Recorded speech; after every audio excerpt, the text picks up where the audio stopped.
Good morning, this is Agnes, and this is your life trace in Illustrator. So first I did a drawing.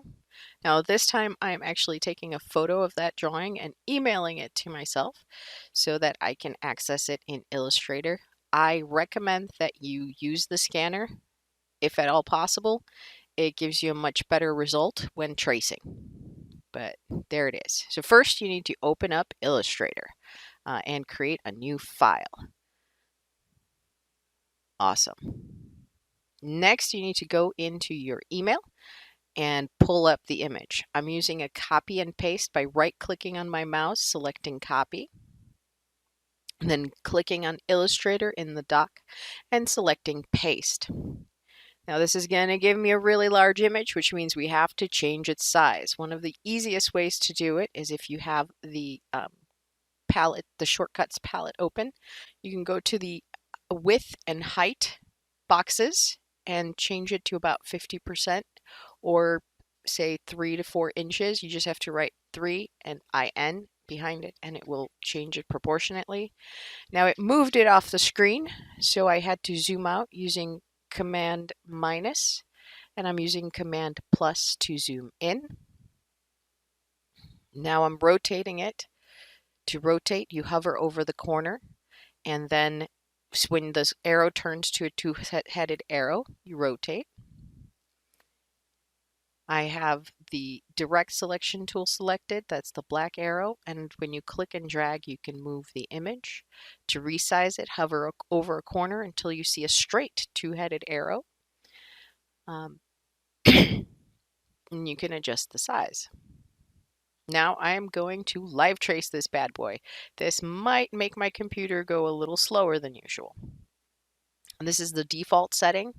I'm going to experiment with a couple options, such as a line trace. I don't think it's going to work very well because this is a photo instead of a scan. Ooh, and there goes my computer. Yeah, it's even worse. So I'm going to go back and select a black and white logo. That usually tends to work the best with line drawings. There it is. We're going to have to do some cleanup on the screen. So first I'm going to hit the expand button at the top.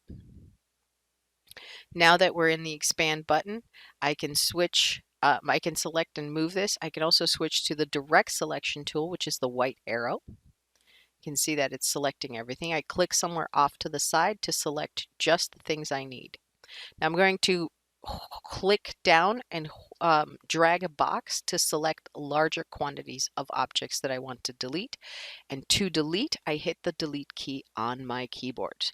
So once again, I'm clicking and dragging, but you see that the selection got a little too big because I don't want to lose the outlines of the dragon. Now to do some precision work, I'm zooming in using the Control plus or Command plus on a Mac. And I'm once again drawing little boxes by clicking and dragging. So I'm pressing down on the mouse button and I'm dragging the mouse at the same time.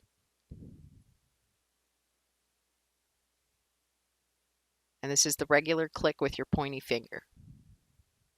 And then hitting the delete key on my keyboard. Mind you, it needs to be the delete key, not the backspace key, because that can be sometimes a little annoying. And as you can see, these artifacts happen because I took a photo instead of scanning it in. So we're going to have to just work with this. Now to recolor it. I can select the individual shapes because we selected a black and white logo, and I can now recolor them. I'm using the, sorry. I'm using the color palettes at the top because it's fast. So I click on an object and then I select the color. I once again click and I select the color. So then I go to the next set that I want to recolor and I'm changing those as well.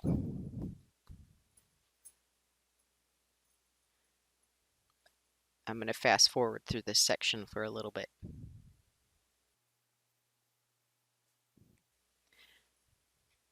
Okay, there for 1 second, I selected a piece and it showed me a different set of selections at the top. That's because I clicked on a line. So we'll have to change the colors a little differently here. So instead of going into the shortcuts menu, I'm going to go on the side to the tools, and I can either double click on that white square and pick a color from the color picker. I don't really want to do that too much, so I'm going to go into my palettes and I'm going to use the swatches so that I have the same color. It's very difficult to select the same color on the color picker at all times. So a swatch palette is a better choice, especially if you're experimenting with different color combinations. Sorry about that.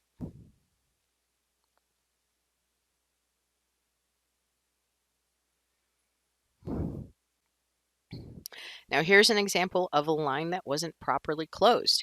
You can see that on the bottom, the book spine doesn't exactly touch where the book cover is supposed to be starting, which is why the entire area got colored in, and that is part of the charm of this specific transition method.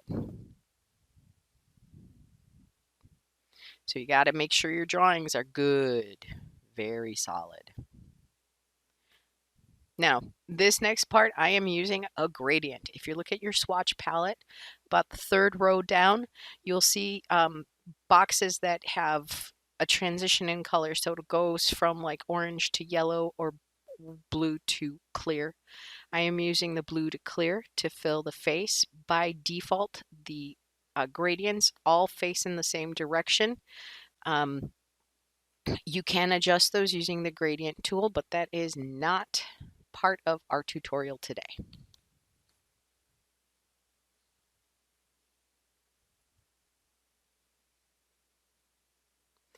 Right now, I am selecting multiple bits at the same time. So I've got the tools, direct selection tool, and I'm holding down the shift key on my keyboard, which allows me to select multiple objects at the same time and color them in at the same time, which is kind of cool. So here again, I'm holding the shift key, and once I've selected it, I let the shift key go. And I'm just pressing the shift key down to select multiple objects at the same time. It's a bit of a time saver. Changed my mind. So there's the gradient again. And once again, I'm holding down the shift key and clicking with the direct selection tool. And that allows you to select multiple objects.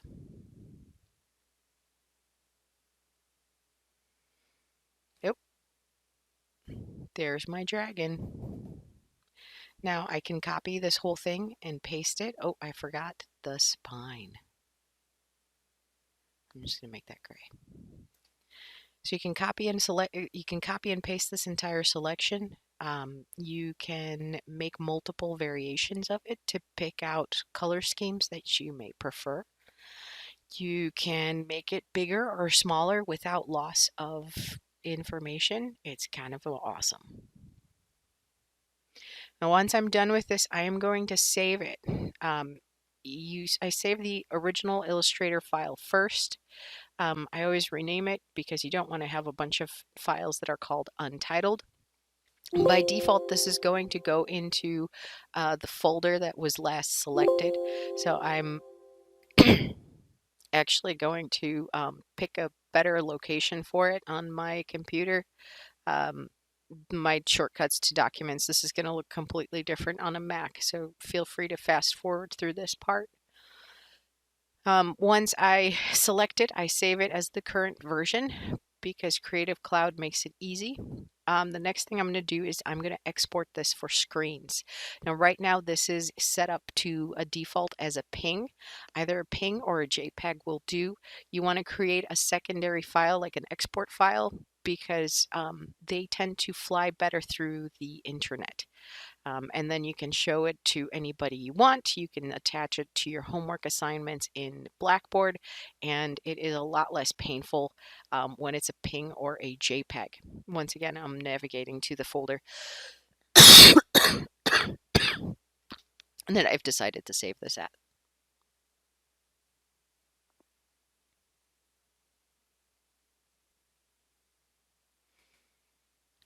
And now the third option is to save as a PDF. This is also a really good version. To do that, you have to go into the Save menu, and then in the drop down for the file type, select PDF. It already went directly into where it needed to go by this time. My PC remembered, and it is now saved. You can close it. You can then attach those files as needed. Thanks, and have a great day.